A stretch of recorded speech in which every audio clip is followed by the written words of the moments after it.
Hey friends, welcome back to A Simple Truth. Now, Genesis 38 through 40 is where we are picking up today. Last time we were introduced to Joseph and saw a couple different things going on there with him sold into captivity by his brothers. So today we are going to pick up some of that story. We're also going to hear a little bit about Judah and Tamar and all the scandal, holy moly, the scandal that went on there. And then we'll again pick up with Joseph with some of the dream interpretation while he's actually in as a slave in prison. So we'll take a look at that. Once again, this is Genesis 38 through 40. So, chapter 38. And it came to pass at that time that Judah departed from his brothers and visited a certain Adulamite whose name was Hirah. And Judah saw there a daughter of a certain Canaanite whose name was Shua. And he married her and went in to her. So she conceived and bore a son. And he called his name And she conceived again and bore a son. And she called his name Onan. And she conceived yet again and bore a son. And called his name Salah. He was at Chezib when she bore him. Then Judah took a wife for his firstborn, and her name was Tamar. But Judah's firstborn, was wicked in the sight of the Lord, and the Lord killed him. And Judah said to Onan, Go into your brother's wife and marry her, and raise up an heir for your brother. But Onan knew that the heir would not be his. And it came to pass, when he went into his brother's wife, that he admitted on the ground, lest he should give an heir to his brother. And the thing he did displeased the Lord, therefore he killed him also. Then Judah said to Tamar, his daughter-in-law, Remain a widow in your father's house, till my son Shelah is grown. For he said, Lest he also die like his brothers. And Tamar went and dwelt in her father's house. Now, in the process of time, the daughter of Shua, Judah's wife, died, and Judah was comforted, and went up to his sheep shearers at Timnah, he and his friend Hirah the Adulamite. And it was told to Tamar, saying, Look, your father-in-law is going up to Timnah to shear his sheep. So she took off her widow's garments, covered herself with a veil, and wrapped herself, and sat in an open place which was on the way to Timnah, for she saw that Shiloh was grown, and she was not given to him as a wife. When Judah saw her, he thought she was a harlot, because she had covered her face. Then he turned to her by the way and said, Please, let me come in to you, for he did not know that she was his daughter-in-law. So she said, What will you give me, that you may come in to me? And he said, I will send a young goat from the flock. So she said, Will you give me a pledge till you send it? Then he said, What pledge shall I give you? So she said, Your signet and cord, and your staff that is in your hand. Then he gave them to her, and went in to her, and she conceived by him. So she arose and went away, and laid aside her veil, and put on the garments of her widowhood. And Judah sent the young goat by the hand of his friend the Adulamite, to receive his pledge from the woman's hand, but he did not find her. Then he asked the men of that place, saying, Where's the harlot who is openly by the roadside? And they said, There was no harlot in this place. So he returned to Judah and said, I cannot find her. Also the men of this place said there was no harlot in this place. Then Judah said, Let her take them for herself, lest we be shamed. For I sent this young goat, and you have not found her. And it came to pass about 3 months after that Judah was told, saying, Tamar, your daughter-in-law, has played the harlot. Furthermore, she is with child by harlotry. So Judah said, Bring her out, and let her be burned. When she was brought out, she sent to her father-in-law, saying, By the man to whom these belong, I am with child.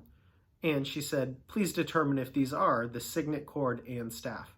So Judah acknowledged them and said, She has been more righteous than I, because I did not give to her Shelah, my son, and he never knew her again. Now it came to pass, as the time for giving birth, and behold, twins were in her womb. And so it was that when she was giving birth, that the one put out his hand, and the midwife took the scarlet thread and bound it on his hand, saying, This one came out first. Then it happened, as he drew back his hand, that his brother came out unexpectedly. And she had said, How did you break through? This breach be upon you. Therefore his name was called Perez. Afterward his brother came out, who had the scarlet thread on his hand, and his name was Zerah. Chapter 39. Now Joseph had taken down to Egypt, and Potiphar, an officer of Pharaoh, captain of the guard, an Egyptian, brought him from the Ishmaelites who had taken him down there. The Lord was with Joseph, and he was a successful man, and he was in the house of his master the Egyptian. And his master saw that the Lord was with him, and that the Lord made all he did to prosper in his hand. So Joseph found favor in his sight and served him. Then he made him overseer of the house and all that he put under his authority. So it was from that time that he had made him overseer of the house and all that he had, and that the Lord blessed the Egyptian's house for Joseph's sake. And the blessing of the Lord was on all that he had in that house and in the field. Thus he had left all that he had in Joseph's hand, and he did not know what he had except for the bread which he ate. Now Joseph was handsome in form and appearance. And it came to pass after these things that his master's wife cast longing eyes on Joseph, and she said, "Lie with me."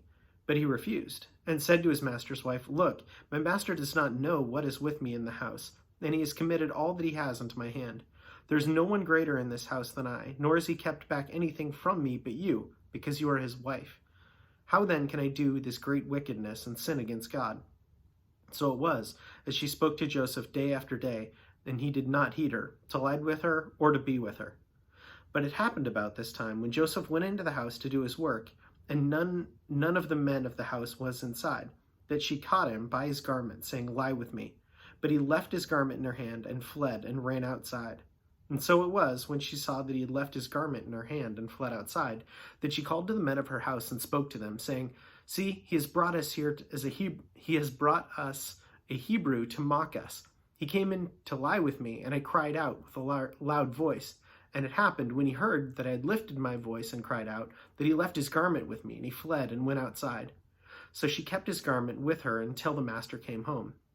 Then she spoke to him with words like these, saying, "The Hebrew servant whom you brought us in has come in to me to mock me." And so it happened, as I lifted my voice and cried out, that he left his garment with me and fled outside.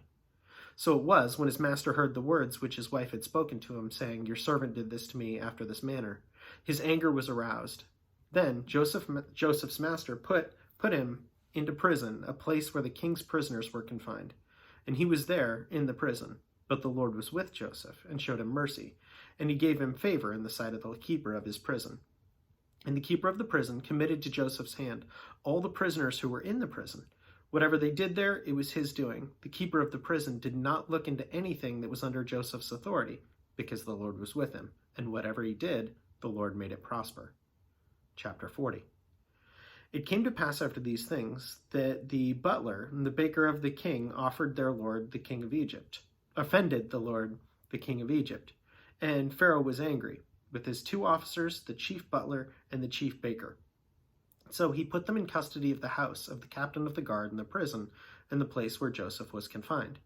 And the captain of the guard charged Joseph with them, and he served them, so they were in custody for a while. Then the butler and the baker of the king of Egypt, who were confined in the prison, had a dream, both of them, each man's dream in one night, and each man's dream with its own interpretation.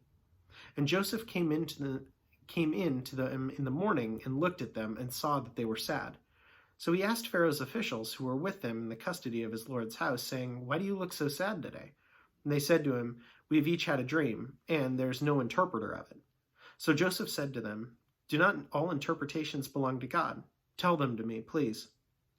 Then the chief butler told his dream to Joseph.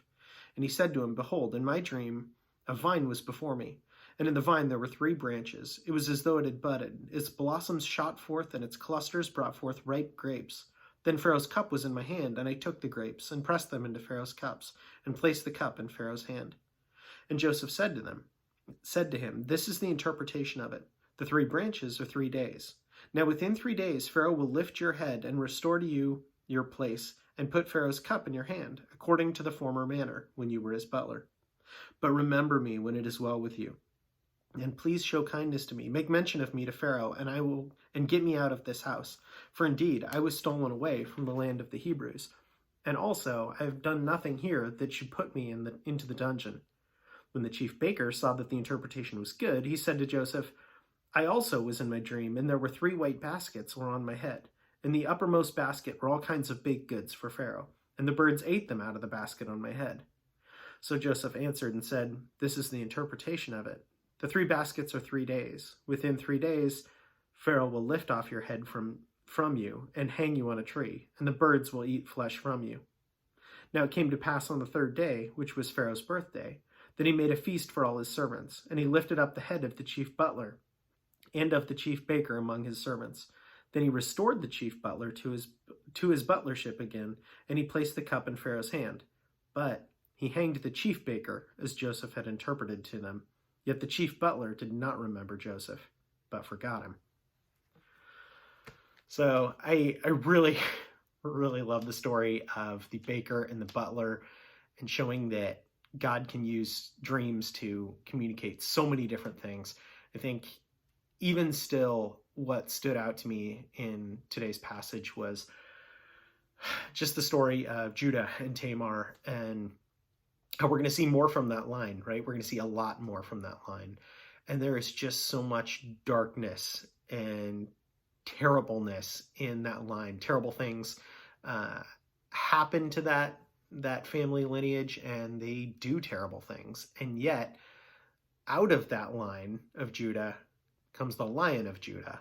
And that's amazing, because we get a perfect sacrifice from something that is so imperfect, and yet God still decides to use that, and hopefully to use us as well.